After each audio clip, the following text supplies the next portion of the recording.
예, 우리 옆 사람과 같이 인사하겠습니다. 한 사람을 세웁시다. 이렇게 인사하겠습니다. 한 사람을 세웁시다. 예, 한 사람을 세웁시다. 예, 오늘 특송 참 가사가 너무 좋습니다. 한 사람을 통하여서 하나님께서 일하시고 한 사람을 통해 세상이 변화되는 거죠. 그러니까 우리가 한 사람을 세우는 것이 이렇게 중요합니다. 예. 우리 다시 한번 옆 사람하고 인사하겠는데요. 이렇게 인사했으면 좋겠습니다. 축복의 땅에 오신 것을 환영합니다. 이렇게 인사하겠습니다. 축복의 땅에 오신 것을 환영합니다. 예. 이 개척 초기에 설교 전에 항상 인사를 할 때 지금은 제가 표를 가지고 인사하지만 초기에는 항상 이 말씀 가지고 인사했습니다. 축복의 땅에 오신 것을 환영합니다. 아마 권사님들, 집사님들 이렇게 기억나실 텐데요. 그래서 오늘 창립 15주년입니다. 그래서 이전에 했었던 인사말을 다시 한번 기억하면서 또 그때 주셨던 그 은혜를 다시 한번 기억하고자 그 동일한 인사말을 다시 한번 해봤습니다. 지난 15년, 아이고 마이크가 안 돼가지고요. 지난 15년을 돌아보면서 우리 캠퍼스 연립회를 돌아보면 정말 축복의 땅이었던 것 같습니다. 제가 이 말씀을 준비하면서 15년 동안에 이렇게 여러 가지 일들을 생각해 보면 정말 하나님께서 이 땅을 축복의 땅으로 인도하셔서 이곳에 오는 자들마다 많은 자들이 또 하나님의 은혜와 축복을 누렸던 것을 경험할 우리가 고백하지 않을 수가 없습니다. 오늘 혜정 자매도 왔고요. 또 이삭 형제는 이제 코로나에 걸리진 않았지만 몸 상태가 컨디션이 별로 안 좋아서 조심하냐고 오늘은 못 왔는데요. 오늘 창립기념주일날 이렇게 온 이삭 형제와 혜정 자매 우리 교회에서 만나서 또 결혼도 하고 가정도 꾸미고 또 유학도 가서 이제 교수로 임명도 되고 교수가 됐다는 것이 중요한 것이 아니라요. 이런 청년들이 여러 명 있죠. 아무런 자기의 그 능력이나 자기 환경을 바라보면 꿈꾸지 못했던 것들, 근데 이곳에 와서 하나님을 바라보며 또 환경을 넘어서 자신의 생각을 넘어서 꿈을 꾸고 또 그 꿈을 향해서 도전해 나가면서 이루어가는 것. 이런 청년들이 저희 교회는 참 많습니다. 근데 그것을 보게 되면 바로 하나님께서 이 15년 동안 우리 교회를 돌아보면 이 땅을 정말 축복의 땅으로, 그리고 은혜의 땅으로 인도해 주셨다는 것을 우리가 고백하지 않을 수가 없습니다. 그 몇 주 전에 여러분 다 아시다시피 저희가 장로님과 청년들하고 2022년도 사역 컨퍼런스, 사역 워크숍을 진행을 했습니다. 그때 교회가 앞으로 어떻게 나가야 될까? 그래서 이 교회가 개인주의 세상에서 지금 공동체를 어떻게 이룰까? 이런 얘기를 하다가 그런 얘기가 있었어요. 중심 그룹과 주변 그룹이라고 하는 것이 교회 안에 존재하기 때문에 중심 그룹을 단단하게 하자. 그랬더니 유식 집사였던 것 같습니다. 유식 집사가 이제 질문을 하나 던졌습니다.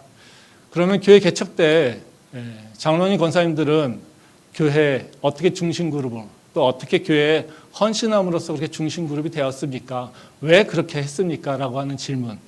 근데 이게 저는 그 질문 딱 받으면서 순간 이렇게 뭐지? 라고 하는 생각도 들었는데 옆에 장로님께서 아주 명쾌한 대답을 해주셨어요. 김효정 장로님께서 대답하신 건 그거였습니다. 우리가 그때는 이 교회에서 교회가 은혜의 강이기 때문에 내가 이 교회에 헌신하지 않는 것, 이 교회를 위해서 충성하지 않는 것은 그 은혜의 강물에서 내 발을 빼는 거다. 이런 믿음이 있었다라는 거죠. 그러니까 이것이 은혜가 흘러가고 이것이 축복이 흘러가는 곳인 것을 알고 있기에 내가 이곳에서 발을 빼고 나오는 것, 이것 자체가 은혜를 저버리는 것이고 또 축복을 저버리는 것이라고 하는 그 믿음이 있었다는 것이죠. 하나님께서 우리한테 주셨던 그 믿음, 이 교회가 처음 시작될 때 그 교수님들에게 주셨던 그 믿음이 바로 이런 믿음이 아닐까 생각을 했습니다. 어떻게 바쁜데 어려운 상황 가운데서도 이 교회를 그리고 교회 개척한 경험도 없는 교수님들이 모여서 교회를 개척했을까? 그때는 정신없어서 몰랐지만 지금 돌아보면 바로 우리도 모르게 흘러가는 그 은혜 그리고 각 교수님들마다 주셨던 그 은혜 그리고 그 은혜라고 하는 것이 믿음이 있었기에 바로 그런 것들을 바로 다 이겨내고 또 지금까지 지금까지 이끌어오지 않았을까 이런 생각을 했습니다. 어찌 보면 우리 교회라고 하는 것, 이것은 하나님께서 세우셨고 또 하나님께서 은혜를 부으셨고 어찌 보면 이것이 정말 은혜의 땅이요 축복의 땅이었다는 것을 항상 이 창립기념주일마다 생각할 때마다 제가 그것을 부인할 수 없다라는 것이죠. 근데 우리 교회가 은혜의 땅이고 축복의 땅이고 이것을 인정하는 것 매우 중요한 것 같습니다. 근데 은혜의 땅과 축복의 땅에 머물러 있어서는 안 된다는 것이 저는 이 15주년을 기념하면서 갖고 있는 생각입니다. 교회는 은혜를 받고 있지만 그 은혜가 소비돼서는 안 된다는 거죠. 우리가 은혜라고 하는 건 우리를 키우고 있는 우리를 자양분이고 우리가 살아갈 수 있는 생명의 근원입니다. 근데 그 자양분을 아무런 열매를 맺지 못한다라면 그 자양분은 소비되고 낭비된다라는 거죠. 우리가 15년 동안 자랐습니다.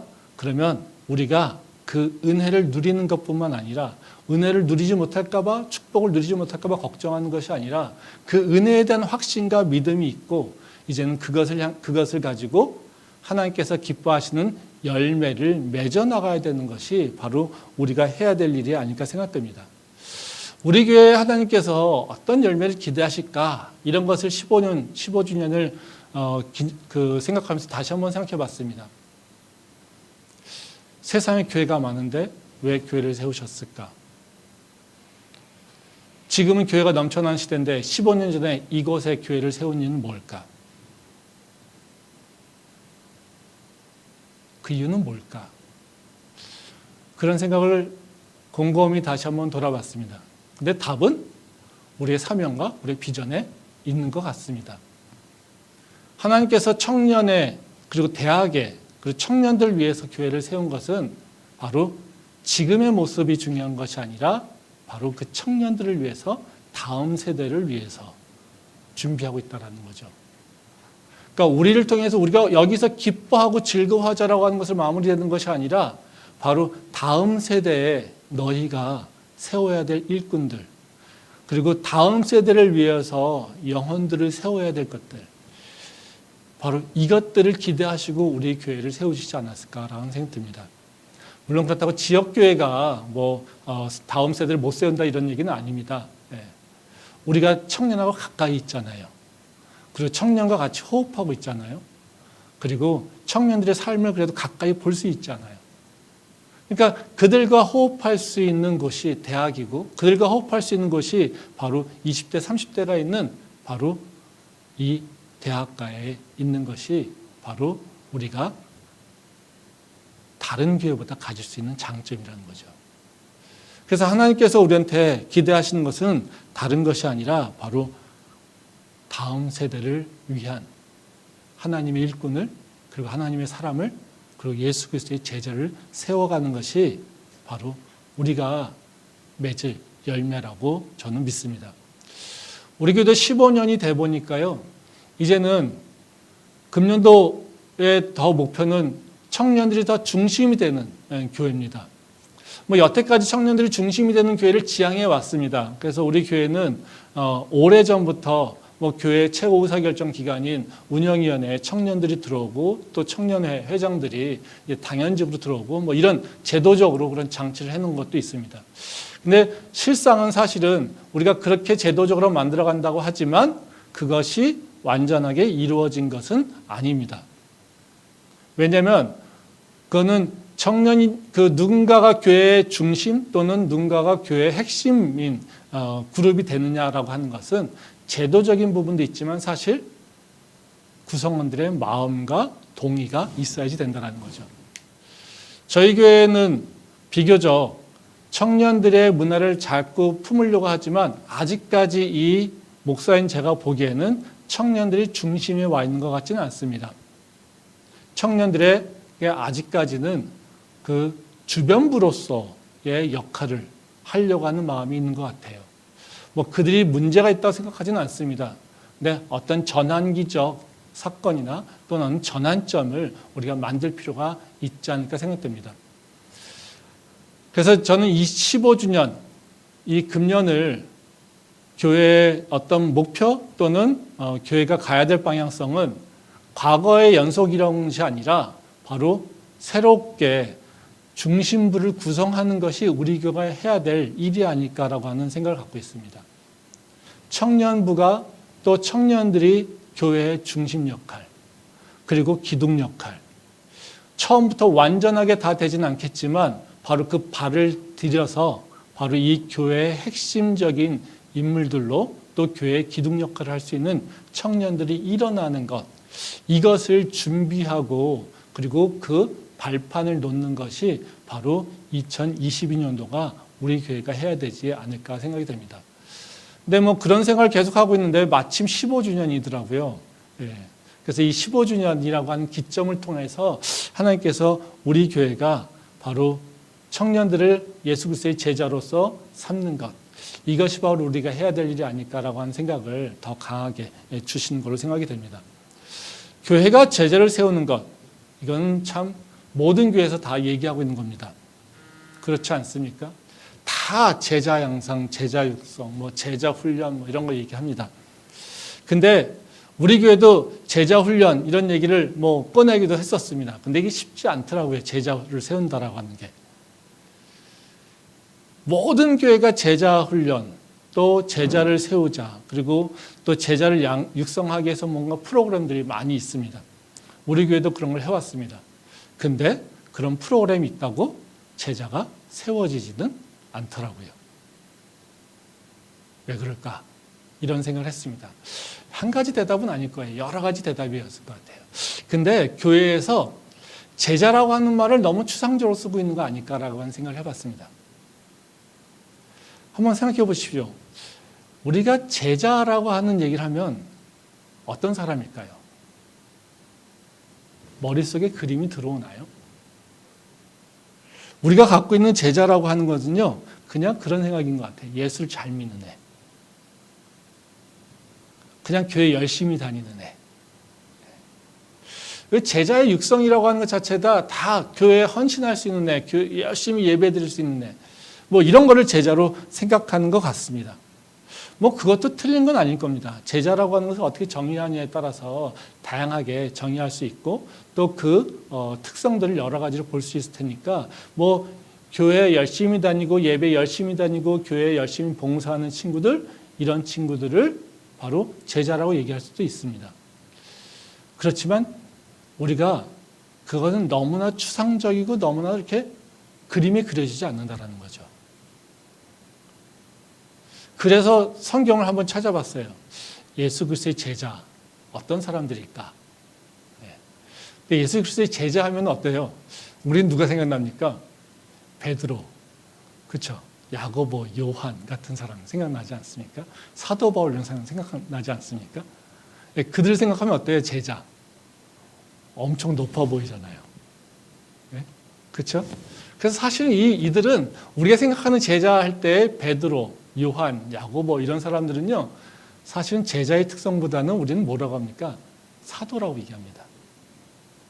그래서 그들을 또 예수 그리스도님께서 세우신 제자지만 그들을 모방해서 우리가 따라간다는 것 자체가 우리는 사실 어떤 마음이 들어요? 좀 부담이 좀 들어요. 네. 저한테도 베드로 같은 제자가 되라고 저한테 명령한다라면 저는 도망갈 것 같아요.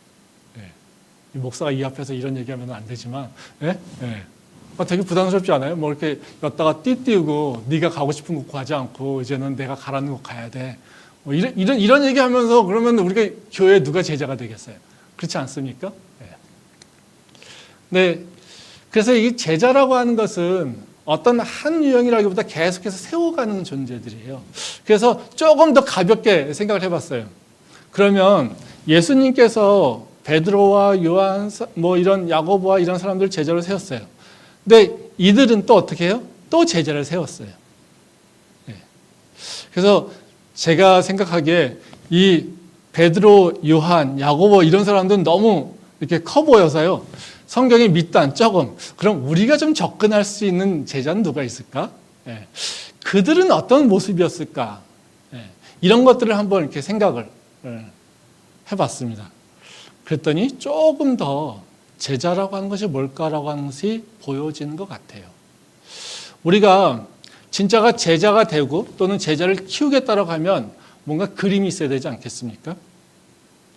우리가 어떤 사람이라고 하는 것을 육성한다라고 하면 그 사람이 어떤 모습일 거다라고 하는 것을 여러모로 평가합니다. 근데 그 그림이 어쨌든 어떤 것이 있는지 간에 그거는 철학이나 가치에 따라 틀려질 수 있겠지만 그 그림이 그려지지 않으면 우리는 제자로 키울 수도 없고요. 제자로 일어설 수도 없어요. 그러니까 내가 예수 그리스도의 제자야, 또 제자가 되고 싶어라고 하는 믿음이 있어요. 그런 소망이 있어요. 우리 교회 청년들 그런 믿음이 있을 거라고 저는 믿습니다. 예. 근데 그러기 위해서는 뭐가 필요할까요? 제자는 어떤 모습이어야 돼? 또는 제자는 어떤 일들을 감당해야 돼? 어떤 능력이 있어야 돼? 이런 것들이 나 스스로 뭔가 그림이 그려져 있어야 된다는 거죠. 제가 목회를 하면서 가장 어려웠던, 그리고 지금도 계속해서 고민하고 있는 문제는 뭐냐면요. 제가 항상 얘기하지 않습니까? 제가 정체성의 혼란을 갖고 있는 사람이라고. 제가 교수로서의 그림과 그리고 목사로서의 그림 가지고 있습니다. 교수 하나로서의 그림은 그려져 있어요. 목사 하나로서의 그림도 제가 그려져 있어요. 근데 솔직하게 혼란스러운 건요. 저의 정체성이 교수와 목사를 하는 이중직을 갖고 있는 자로서의 목사 그림이 저한테는 아직도 찾고 있는 중이에요. 근데 이것을 제가 그리는 과정 가운데 저도 성장해 가고 그것을 따라가고 있어요. 제가 그린 그림이 저에 대한 정체성이 지금 완전하게 됐다고 얘기하지 않습니다. 그것이 정답이라고 저는 믿지도 않아요. 제가 하고 있는 일이 목사로서 교수로서 이렇게 잘 짜여진 바로 그 정체성을 보이고 있다? 저는 그렇게 생각하지 않습니다. 근데도 끊임없이 뭘 하고 있냐면요. 교수하면서 목사하고 있는 나는 어떤 모습이어야 될까? 이걸 계속해서 고민하고 있어요. 그래서 이런 모습 있어야 돼. 그러면 그런 모습을 달려가요. 그러다 보면요. 아니야, 이런 것도 좀 있어야 돼. 이런 데를 막 열심히 달려가요. 막 어쩔 때는 일로 갔다 절로 갔다 막 혼란스러운 것 같기도 해요. 근데 지나와 보면요. 그것이 어느 정도 이렇게 맞춰져 가는 그림이 있다고 하는 것을 제가 느껴요. 아마 그런 과정, 아마 질풍노도의 시간은 아니어도 혼란과 방황의 시간 가운데 지금 15년 동안 만들어진 게 저의 모습이 아닐까 생각됩니다. 중요한 건 뭐냐면요.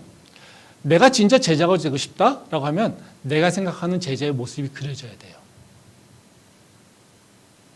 우리 청년들이 내가 이제 예수 그리스도의 제자로서 세상의 리더로서 믿음의 신앙이 있는 리더로서 살고 싶어요 라고 한다면 그냥 그거 외치는 것이 아니라 나는 어떤 사람이어야 돼 라고 하는 그 그림이 있어야 돼요. 그것이 정답이든 정답이 아니든. 그리고 그것을 찾아가는 사람이어야 된다는 거죠. 그걸 찾지 않고 그냥 나 이런 사람 될 거야 이런 사람 될 거야 라고 외침만 있는 사람들. 이것은 뭐예요? 사실 거짓말하고 있는 거예요. 스스로를 속이고 있는 거라는 거죠. 그래서 제가 오늘 나누려고 하는 말씀은 다른 것이 아니라요. 우리가 예수를 믿으면 다 예수 그리스도의 제자로 일어선다고 얘기하는데 그럼 그 제자라고 하는 모습이 어떤 모습일까?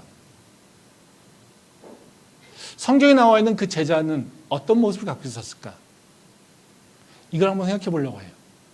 그리고 이걸 너무 높이 사도에 있는 사람들, 베드로, 요한, 야고보 이런 사람이 아니라 바로 그들의 제자, 즉 사도 바울의 제자, 사도 바울이 세운 제자의 그 모습을 보면서 우리가 제자를 다시 한번 생각해 보려고 합니다. 그래서 2022년도에는 우리 캠퍼스 연합에 바로 우리 청년들이 예수 그리스도의 제자로 일어나는 그런 새해가 됐으면 좋겠고요. 또 그 청년들이 이 교회에 바로 그 중심 그룹으로서 기둥으로서요. 이제 발돋움하는 그 시작이 됐으면 좋겠습니다. 그래서 오늘 나누려고 하는 말씀은 다른 것이 아니라 바로 그 제자 중, 그 사도 바울의 제자 중에 두기고라는 사람이 있습니다. 에베소서의 말씀인데요. 그 두기고라고 하는 사람인데 그 두기고라는 사람, 우리는 잘 기억하지 못합니다. 항상 나올 때 보면요, 이렇게 그 스쳐 나와요. 그리고 인사말에 나오고 합니다. 그래서 두기고라는 것이 우리한테 되게 익숙하지만 우리는 전혀 기억하지 않는 사람이 있습니다. 그래서 그 사람에 대해서 한번 생각해 보려고 합니다. 근데 성경, 신약 성경에는요, 두기고라는 사람이 5번 됩니다. 그 5번 제가 한번 다 찾아봤어요. 한번 말씀 한번 보겠는데요. 사도행전 20장 4절 말씀입니다. 아시아까지 함께 가는 자는 베레아 사람 브로의 아들 소바더와 데살로니가 사람 아리스다고와 세군도와 더베 사람 가이오와 및 디모데와 아시아 사람 두기고와 드로피모라. 예, 또 보겠습니다. 에베소서 6장 21절 말씀입니다. 오늘 읽은 말씀입니다. 나의 사정 곧 내가 무엇을 하는지 너희에게도 알리려 하노니 사랑을 받은 형제요 주 안에서 진실한 일꾼인 두기고가 모든 일을 너희에게 알리리라. 또 말씀 보겠습니다. 골로새서 4장 7절 말씀입니다. 두기고가 내 사정을 다 너희에게 알려주리니 그는 사랑받는 형제요 신실한 일꾼이요 주 안에서 함께 종이 된 자니라. 예, 디모데후서 4장 12절 말씀입니다. 두기고는 에베소로 보내었노라. 예, 디도서 마지막입니다. 3장 12절 말씀입니다. 내가 아데마나 두기고를 내게 보내리니 그때에 네가 급히 니고볼리로 내게 오라. 내가 거기서 겨울을 지내기로 작정하였노라. 예, 이 말씀이 이제 두기고라고 하는 사람이 나오는 게 5번입니다. 근데 대부분 다 마지막에 인사하는 말씀 때 두기고가 나오고요. 거의 잘 나오지 않아요. 예. 근데 이 두기고가 근데 사도 바울과는 굉장히 동행을 많이 한 사람인 것 같아요. 그리고 이 사도행전에서 보면요, 이 에베소서에서 복음을 전하다가 마게도냐로 이제 도망을 가거든요. 거기서 이제 먼저 두기고를 보냈다라고 하는 얘기가 나오는 거고요. 그리고 다른 경우에는 아마 그 이제 사도 바울이 감옥에 갇혀 있으면서 이제 여러 교회들을 그 순회하면서 뭔가 이렇게 말씀을 전하기도 하고 가르침을 줍니다. 그리고 또 연보를 전하기도 하고요. 또 서로 도와주면서 연합하게 하기도 합니다. 근데 그럼 그 사도 바울은 갇혀 있잖아요. 그러니까 그 일을 대신 수행해야 될 사람이 필요하다는 거죠. 그 역할을 이 두기고가 했던 사람입니다. 그러니까 두기고라고 하는 사람은 사도 바울의 아주 신실하고 충성된 바로 제자라고 하는 것을 알 수 있고요. 바로 그 사도 바울이 예수 그리스도의 제자가 됐다라면 그 사도 바울이 세운 바로 그 또 다른 예수 그리스도의 제자가 되는 사람이 바로 두기고입니다. 그래서 오늘 이 두기고는 그래서 좀 거쳐 가면 조금 우리가 좀 부담이 덜하잖아요. 그래서 두기고의 모습을 통해서 바로 그 제자의 모습이 어떤 모습일까를 그냥 간단하게 한번 생각을 좀 해보도록 하겠습니다. 이 사도 바울이 두기고를 소개하는 말씀이 오늘 읽은 말씀인데요. 거기에 나오는 3가지 특성이 있는데요. 오늘 그 3가지 특성을 볼 텐데요. 그 첫 번째로 이 두기고에 대해서 사도 바울이 설명할 때 하는 특성이 나오는 게 어떤 게 있냐면요. 제자는 그 교회 또는 공동체의 제자는 교회의 사정을 매우 잘 아는 능력이 있는 사람이라는 거죠. 그게 바로 제자의 한 특성이에요. 말씀 보겠는데요. 에베소서 6장 21절에 22절 오늘 읽은 말씀입니다. 나의 사정 곧 내가 무엇을 하는지 너희에게도 알리려 하노니 사랑을 받은 형제요 주 안에서 진실한 일꾼인 두기고가 모든 일을 너희에게 알리리라. 우리 사정을 알고 또 너희 마음을 위로하기 위하여 내가 특별히 그를 너희에게 보내었노라. 이 말씀에서 보면 두기고의 역할이 나올 우리가 알 수 있습니다. 그러니까 사도 바울이 두기고를 소개할 때 그 첫 번째로 뭐라고 소개하냐면요. 이 사정을 잘 알고 있어. 그러니까 나의 사정도 잘 알고 있고 우리의 사정을 잘 알고 있어. 그래서 너희에게 우리의 상황을 다 설명하고 그리고 내가 너희에게 얘기하고자 하는 것을 너희한테 다 얘기할 수 있을 거야. 이것을 얘기하고 있다는 거죠. 그러니까 이건 조금 되게 현실적이죠. 우리가 제자라고 하면 막연히 예수님을 잘 믿는 사람으로 생각하잖아요. 근데 여기에는 예수를 잘 믿는 사람, 뭐 이런 사람으로 설명하고 있는 것이 아니라요. 믿음이 좋은 사람이야 이런 얘기를 하고 있는 게 아니라요. 뭐냐면요. 교회의 사정을 너무 잘 알고 있는 사람이야. 우리 공동체의 상황을 잘 알고 있는 사람이야.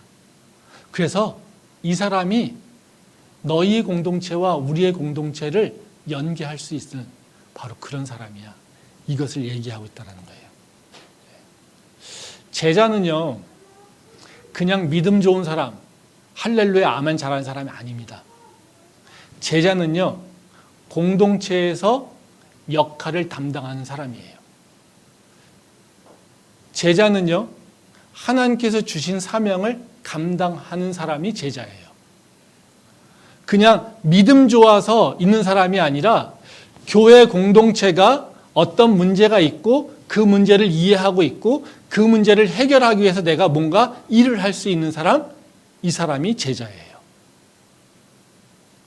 우리는 예수 그리스도의 그 제자를 보면서 그저 믿음 있고 그냥 능력 있어서 설교나 하고 그리고 손을 얹고 기도하면서 병 고치는 거 이런 것들을 제자로 생각하고 있지만요.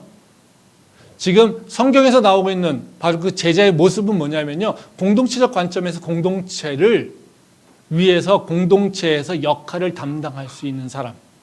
이 사람이 바로 제자라는 겁니다. 말씀 한번 보겠는데요. 마가복음 3장 13절부터 15절 말씀입니다. 또 산에 오르사 자기가 원하는 자들을 부르시니 나아온지라.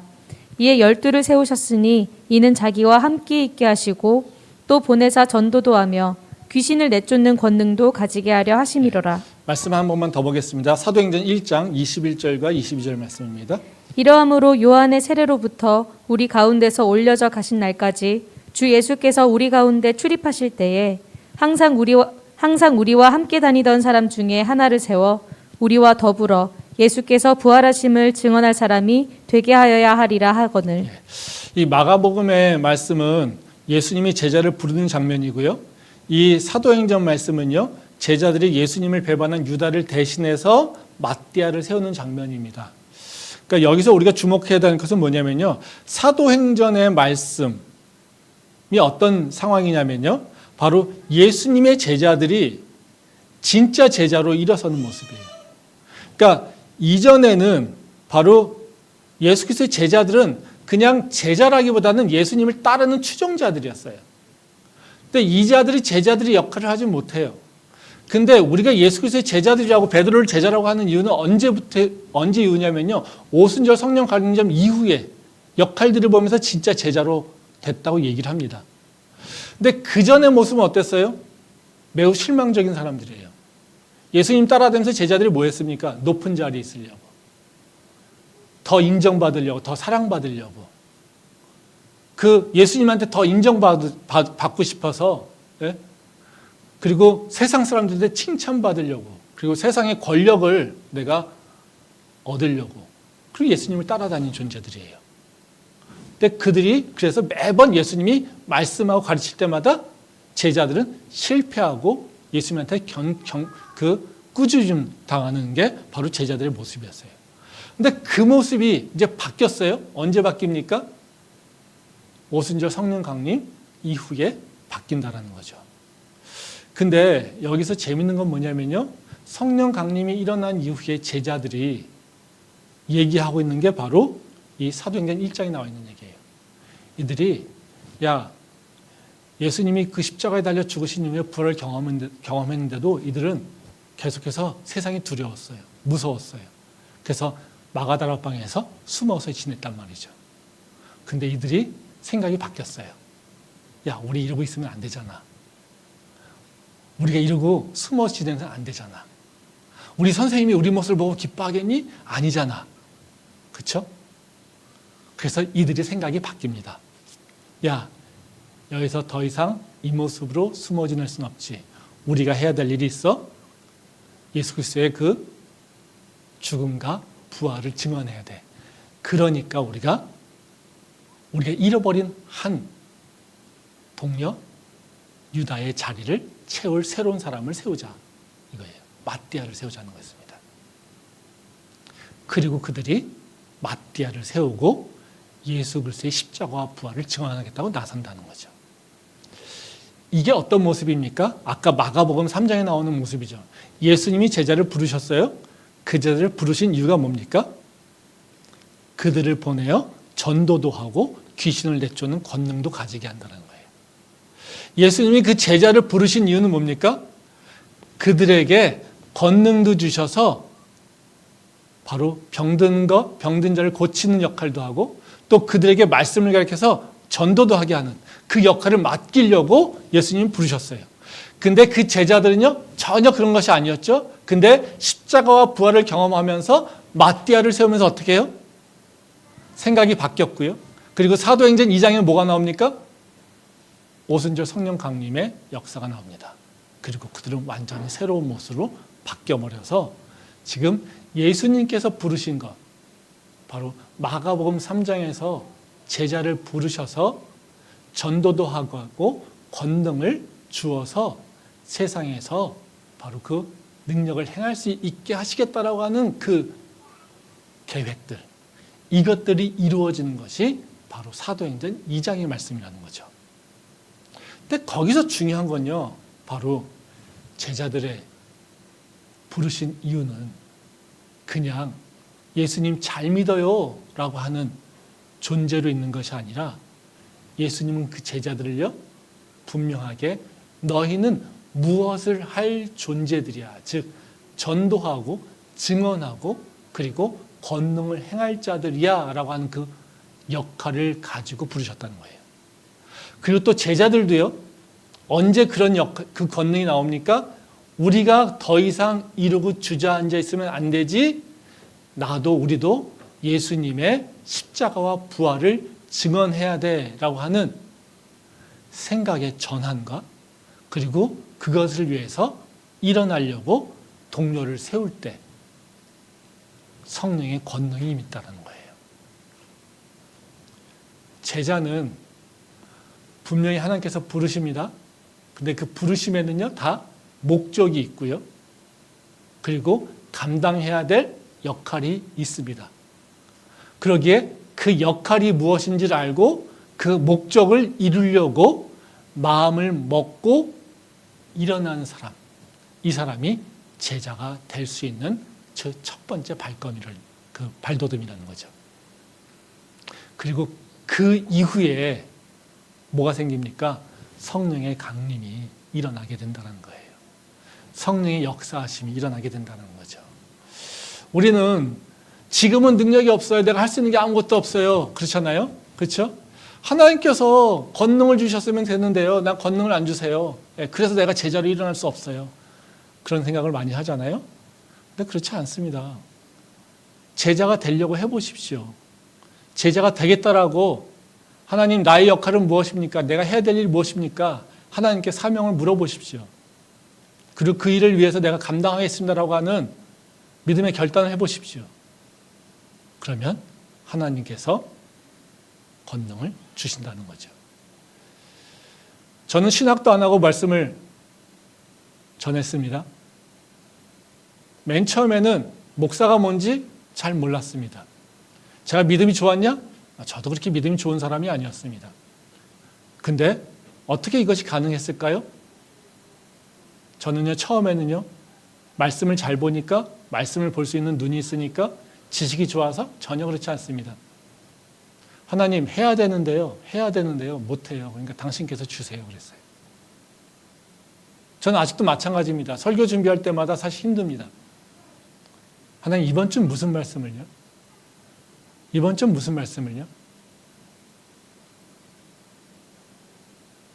매일같이 하나님한테 당신께서 하랐잖아요. 당신께서 하라시면서요. 당신께서 세우셨잖아요. 저는 맨날 이렇게 불평합니다. 당신께서 역할을 주셨으니까 내가 그 역할을 감당하기 지금 씨름하고 있어요. 그 일을 할 때 나를 통해서 하나님의 권능이 드러난다는 거죠. 그래서 권능이 없다라고 원망하는 존재가 아니라 제자는요, 주님을 향한 마음이 있기에 이제 주님을 위해서 내가 역할을 하겠다라고 믿음의 결단을 하고 이제는 주께서 주시는 그 능력으로 새롭게 도전하겠다라고 하는 결심이 쓴 자가 하나님의 능력을 경험한다는 겁니다. 저는 우리 교회 캠퍼스의 청년들이 살아있는 교회, 하나님께서 세우신 교회, 그리고 하나님이 살아계시고 지금도 역사하신다라고 믿음으로 매일같이 고백하고 있는 경희 캠퍼스 열린 예배에서 바로 예수 그리스도의 제자로서 예수 그리스도의 권능을 경험하는 주님의 그 청년으로 일어날 수 있기를 소망합니다. 두 번째로는요, 제자가 가져야 될 그 덕목 중에 하나는 뭐냐면요, 공동체와 사랑을 나눌 수 있는 그 관계 형성이 있는 사람이 된다는 거예요. 말씀 보겠는데요. 오늘 읽은 말씀 계속입니다. 에베소서 6장 21절 말씀입니다. 나의 사정 곧 내가 무엇을 하는지 너희에게도 알리려 하노니 사랑을 받은 형제요 주 안에서 진실한 일꾼인 두기고가 모든 일을 너희에게 알리리라. 여기 보면 처음에는요, 나의 사정을 잘 아는 사람이라고 얘기하잖아요. 두 번째로 뭐라고 하냐면요, 사랑을 받는 형제다 이렇게 얘기하고 있어요. 그러니까 이건 누구한테 사랑받는 거겠어요? 공동체에서 사랑받는 존재야 이렇게 얘기하고 있어요. 그러니까 사도 바울이 두기고를 소개하면서요, 야, 이 사람 좋은 사람이야 이렇게 얘기하는 게 아니라는 거예요. 이 사람은 어떤 사람이냐면 우리의 상황을 잘 알고 있는 사람이어서 우리가 갖고 있는, 내가 갖고 있는 문제를 해결할 수 있는 사람이야. 근데 뿐만 아니라 이 사람은 이제 성품이 참 좋은 사람이야. 그래서 사랑받는 사람이야. 이것을 소개하고 있다는 거죠. 이 사랑받고 있다라고 하는 것은 어떤 의미냐면요, 공동체에서 인정받고 있는 사람이다 이것을 얘기하고 있는 거예요. 이 참 재밌는 게 뭐냐면요, 그러니까 사랑받는 거? 이것이 소개할 건가? 제가 예를 들어서 누구를 추천을 해요. 태영이한테 어떤 잡을 얻기 위해서 제가 누구한테 어느 공동체에서 소개를 해요. 태영이 공동체에서 사랑받을 사람이야. 사랑받고 있는 사람이야. 이렇게 얘기하면 어떡할까요? 듣는 사람처럼 틀리겠죠. 어떤 사람은요, 아마도 직업을 소개하는데 사랑받는 걸 얘기해. 그렇죠? 근데 어떤 사람은요, 아마 그것을 보고서 태영이를 평가할 거예요. 어떤 사람이 생각할까요? 태영이는 나만 인정하는 사람이 아니라 우리 공동체에서 인정하는 사람이야 라고 하는 것을 인정할 거라는 거죠. 그래서 어찌 보면요, 그것이 태영이의 성품을 객관적으로 잘 드러내고 있는 모습이라는 거예요. 근데 이 사랑받는다라고 하는 얘기하면 참 이게 또 요새 오해가 많습니다. 그럼 사랑받을 만하다라고 하면 어때요? 그 사람이 사랑받을 만한 조건을 갖춰야 된다 이렇게 생각하는 거잖아요. 그렇죠? 그러니까 사랑이라고 하는 것은 조건을 따지면 그렇죠. 근데 그렇지 않습니다. 사랑이라고 하는 건 어떤 걸까요? 누군가 절대적으로 완벽하니까 사랑받습니까? 아니요. 그렇지 않아요. 공동체랑 교감을 통하는 사람들이 사랑받는 사람이에요. 관계가 단절된 사람은 어때요? 사랑받지 못해요. 사랑받는 사람은요, 공동체랑 같이 민글대에서 섞여 있는 사람, 이 사람이 사랑받는 거예요. 그게 교회에서 얘기하는 사랑의 조건이에요.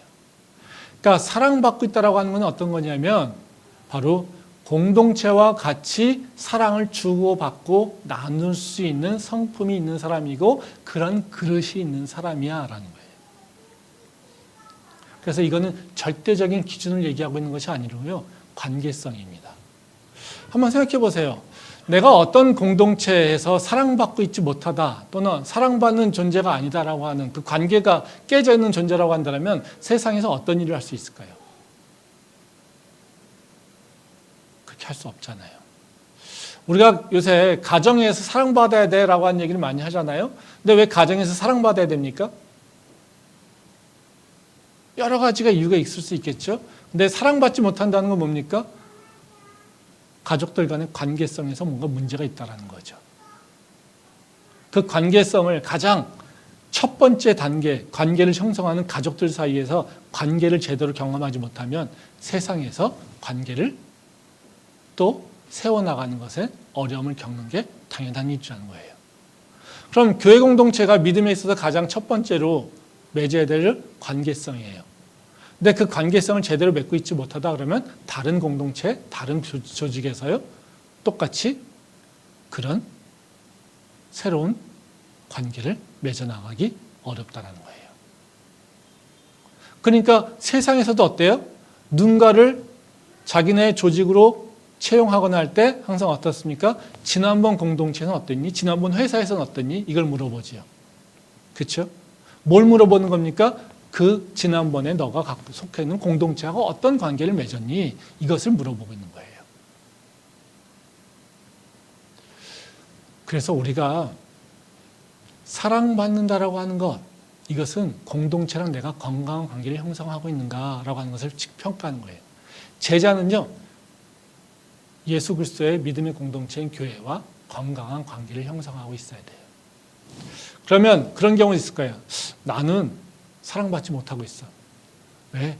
우리 공동체가 좀 이상해. 이런 생각을 하는 사람이 있을 수 있겠죠. 그렇죠? 네. 그럼 문제가 뭘까요?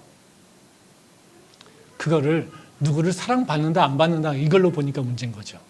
사랑은 뭡니까? 철저히 관계예요. 누가 정답이 있습니까?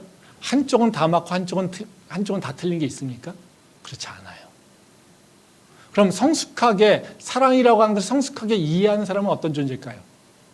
내가 사랑받는 것만 생각하는 것이 아니라요, 내가 사랑받지 못한다면 나의 모습을 돌아볼 수 있는 것이 성숙한 자예요. 이게 사랑받는 거예요. 미숙하면 어떤 모습일까요? 우리 공동체는 날 사랑 안 해. 우리 공동체는 날 인정을 안 해. 점점 멀어지죠. 아, 내가 이래서 부족하대. 이래서 안 됐대. 이래서 안 됐대. 물론 공동체가 문제일 수도 있습니다. 공동체가 성숙하지 않아서 그런 일이 일어날 수 있습니다. 근데요, 적어도 우리가 성숙한 공동체, 또 교회 공동체라고 한다면 그렇게 비합리적인, 비이성적인 모습으로 일어나진 않습니다.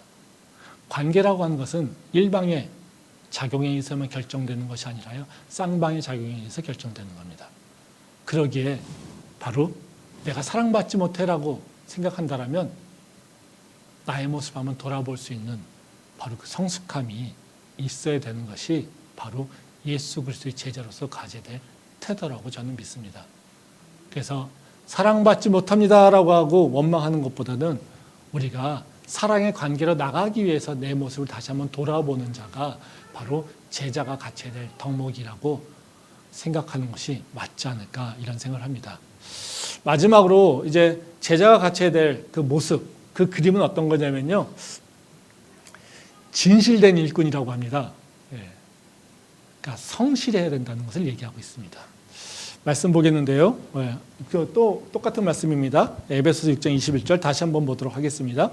나의 사정 곧 내가 무엇을 하는지 너희에게도 알리려 하노니 사랑을 받은 형제요 주 안에서 진실한 일꾼인 두기고가 모든 일을 너희에게 알리리라. 사도 바울이 이제 두기고를 소개하는 부분에 있어서 이제 마지막 특성인데요. 세 가지 면으로 소개했습니다. 아까 사정을 잘하는 자, 그리고 사랑받는 자, 그리고 마지막으로 내는 게 뭐냐면요, 주 안에서 진실한 일꾼, 이렇게 얘기합니다. 이 진실이라고 하는 표현된 건 뭐냐면요, faithful servant입니다. 그러니까 신실한 종, 이렇게 얘기를 하고 있어요. 그러니까 faithful이라고 하는 것은 성실함을 얘기하고 있죠. 그러니까 이 성실함은 하나님의 성품이에요. 그렇죠? 신실하신 하나님, 성실하신 하나님, 그렇죠? 우리가 그 찬양도 있잖아요. 신실하신 하나님, 바로 이 신실함을 얘기하는 거예요. 그러니까 신실함이 하다라고 하는 건 어떤 의미냐면요, 거짓이 없고 참되고,